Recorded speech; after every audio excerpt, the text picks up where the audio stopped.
Hey guys, welcome back to Film Top. Pawn Stars is one of the most watched shows and has been in the Harrison family for 3 generations. The show circumvents the pawn shop business and the personal conflicts of the family members. Can expert and pioneer pawn shopper holders be tricked? Was there ever a point that they lost all their money? Let's have a look at the Pawn Stars deals that nearly bankrupted the pawn shop. Number 4. Jimi Hendrix. A fair number of people come into the pawn shop lugging guitars, but Rick Harrison got convinced from behind the counter when a long-haired seller stated to have one of the electrics from Jimi Hendrix. As per Rick Harrison, if this was actually owned and played by the legend himself, this will be the coolest guitar ever to walk into his shop. In order to analyze the piece, Harrison called in a local expert, Jesse Amoroso of Cowtown Guitars. Amoroso verified that Hendrix was constantly playing the '63 Olympic white Fender Stratocaster. It had the coarse bottom handers scratch marks and also some historical images, papers, and a barcode. At the auction, Amoroso claimed that it was worth a whopping $1 million. $450,000 was posted by Harrison as the price that he was willing to give. $750,000 was the amount demanded by the seller. Harrison soared to $600,000. The Fowlkes guitar almost made the Pawn Star go into bankruptcy as it was a big blow. Number 3. Willie Mays baseball uniform. Corey made the error of judgment of paying an extra over $31,000 for what he thought was a league season Willie Mays San Francisco Giants uniform from 1961 in a 2012 episode called Free Willy. But for this one, the red flags were evident from the beginning.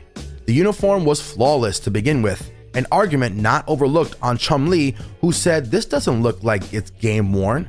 Willie Mays was a badass. He was sliding around in the dirt and the grass. I imagined there would be a bunch of stains on it. The trader had no documents for verification whatsoever, which would not be a promising indicator.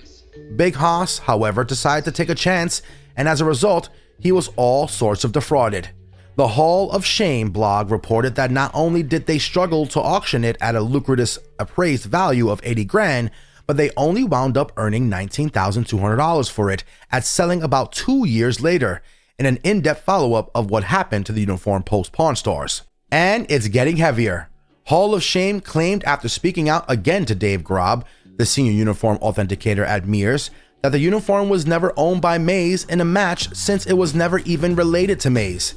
It's supposed to be worth approximately $2,000 to $3,000. That presents the fact, of course, that Corey didn't get as cheated off as he might have, as he still unleashed it for more than an average human would. It was a Spalding salesman sample with minimal value. Number 2. Robosaurus. This is an example of one of its finest almost being robbed off because of the business.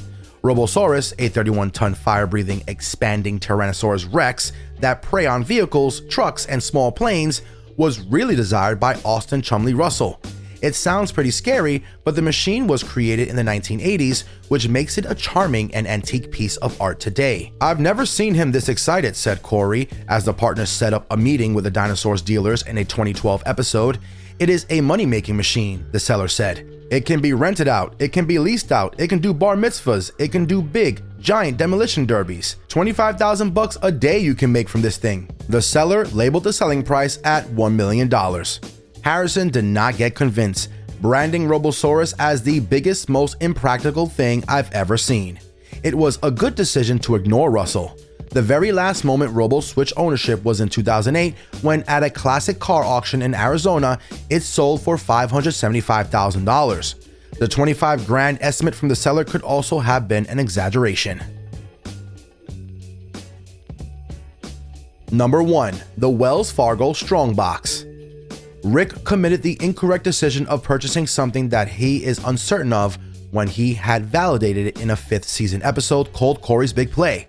He lowered the asking price by $450 on what he assumed to be a 19th century Wells Fargo strongbox, only to have his hopes and dreams of making a generous amount of money through this find fail. His hopes were baffled by an expert and show regular Mark the Beard of Knowledge Hall Patton, who called the box a complete fantasy piece. Hall Patton made Rick's amusement a lot more turned down by claiming it's one of the most fake items out there.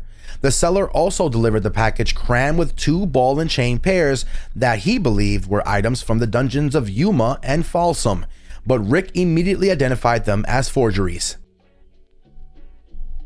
Hence, the best of the best purchasers and verifiers can also be frauded easily by creative scammers. Is this also an art in itself? Should the process of verification be streamlined? Anyways, be sure to leave a like to the video if you enjoyed it, and we'll see you guys in the next one.